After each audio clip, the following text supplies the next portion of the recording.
আমাদের একটা প্রতিবেশী দেশ আছে, আমরা আমাদের দেশ নিয়ে যত ভাবি তারা তার চেয়ে বেশি ভাবে।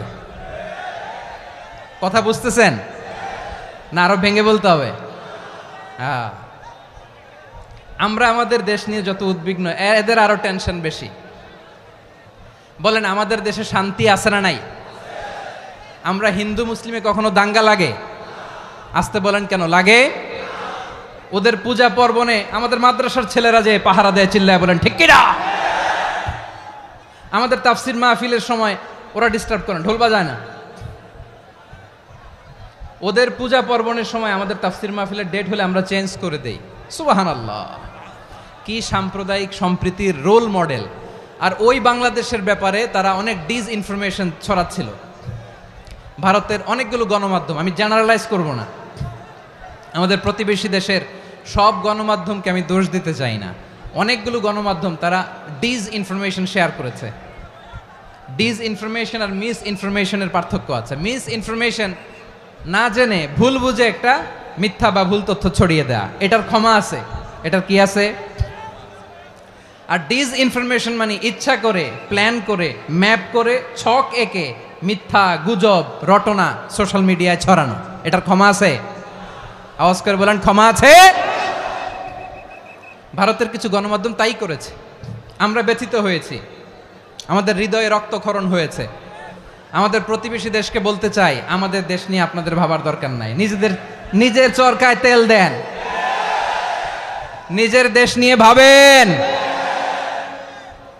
গত মাসের ভয়েস অফ আমেরিকার রিপোর্ট, বাংলাদেশে সংখ্যালঘু জনগোষ্ঠী আগের চেয়ে বেশি নিরাপত্তা পাচ্ছে। Report voice of America, Muslim report নাকি? মুসলিম জরিপ, ভয়েস অফ আমেরিকা। কথা বুঝে নাই বোধহয়। ভয়েস অফ আমেরিকা কি আমাদের রিপোর্ট? না, ভয়েস অফ আমেরিকার জরিপ, বাংলাদেশের সংখ্যালঘু জনগোষ্ঠী আগের চেয়ে ভালো নিরাপত্তা পাচ্ছে। শুধু এখানেই শেষ না, মাইক্রোসফটের একটা জরিপ শোনায় আপনাদেরকে। তারা সারা পৃথিবীতে গুজব, ভুয়া আর মিথ্যা নিউজ ছড়ানোতে কোন দেশ সেরা একটা রিপোর্ট করেছে। এর মধ্যে 1 নম্বরে এসেছে ভারতের নাম। মাইক্রোসফট তো মুসলমানরা চালায় না? কথা বোঝে নাই বোধহয়। প্রতিবেশী দেশকে বলবো, আপনারা নিজের চরকায় তেল দেন, আপনারাও শান্তিতে থাকেন, আমাদেরকেও শান্তিতে থাকতে দেন। সব চেঞ্জ করা যায়, প্রতিবেশী চেঞ্জ করা যায় না। আমাদের ল্যান্ড তাদের ল্যান্ড, পাশাপাশি। আমরা চাই তারাও সুখে থাক, আমরাও সুখে থাকি, ঠিক কিনা? কিন্তু প্রতিবেশী হলে বন্ধুত্বপূর্ণ আচরণ করতে হয়। প্রতিবেশী যদি বন্ধু না হয়ে প্রভু হতে চায়, এরকম দানব প্রতিবেশী কেউ চায় না। ভারত যদি বন্ধুত্ব উপহার দেয়, আমরাও বন্ধুত্ব দিব। কি বলেন? তারা যদি বন্ধু সুলভ আচরণ করে, আমরাও বন্ধুত্ব উপহার দেব। কারণ আমাদের পররাষ্ট্র নীতি হচ্ছে সবার সাথে বন্ধুত্ব, কারোর সাথে বৈরিতা নয়। আলহামদুলিল্লাহ বলেন, কত চমৎকার পলিসি আমাদের। আমরা নির্বিবাদী, আমরা বাংলাদেশিরা শান্তিকামী। We are proud of that. এজন্য আমরা গর্ববোধ করি।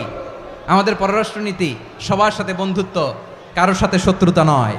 তাই প্রতিবেশী দেশকে বলবো, আমার ভাইয়েরা, আপনারাও আমাদের ভাই, বন্ধুত্ব দিলে বন্ধুত্ব পাবেন। বন্ধুত্ব ইজ ওয়েলকাম, দাদাগিরি নয়। বন্ধুত্ব ওয়েলকাম, দাদাগিরি নয়, লাউড অ্যান্ড ক্লিয়ার। ভারত যদি বন্ধুত্ব দেখায়, বন্ধুত্ব পাবে। কিন্তু ভারত যদি বাংলাদেশে আধিপত্যবাদ বিস্তার করতে চায়, বাংলাদেশের 18 কোটি জনগণ সেটা রুখে দেবে। ভারত যদি গৌর গোবিন্দের ভূমিকায় নামতে চায়, দেশের 18 কোটি মুসলমান শাহজালালের ভূমিকায় নামবে।